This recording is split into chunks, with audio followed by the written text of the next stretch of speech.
এটা লায়লা পারভিন আপুর পার্সেল চলে যাবে হবিগঞ্জে। আপুর প্রথমে ছিল একটা জল গোলাপ, যেটা আমি অলরেডি প্যাকিং করে ফেলছি। আর আজকে হচ্ছে প্যাকিংয়ের যে বোতলগুলো ইউজ করেছি খুবই ময়লা, একটু অ্যাডজাস্ট করে নিন। আমি আসলে বোতলগুলো প্রত্যেকদিন এত বোতল কই পাবো, কুড়ায় নিয়ে আসছি। আর আপুর হচ্ছে নয়নতারা ছিল, নয়নতারা কিন্তু খুবই কম দামে দিয়ে দিয়েছি। কখনো এরকম এক পিস রেয়ার ভ্যারাইটির নয়নতারা অন্যান্য পেজে 100 টাকা সেল হয়। এটা আপনারা একটু জাস্ট করে আসবেন, তারা পছন্দ করে তাও প্যাকেজ করে দেয়। মনে করেন 10 পিস প্যাকেজ 1000 টাকা দাম নেয়।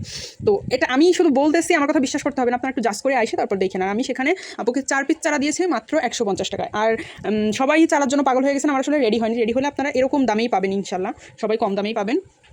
আপুর ছিল হচ্ছে আপুর জলগোলাপ ছিল, তারপরে হচ্ছে 4 পিস নয়নতারা ছিল, দেন একটা অ্যারাবিয়ান ওয়্যাক্স ছিল, যেটা এক ঝোপ হচ্ছে 80 টাকা।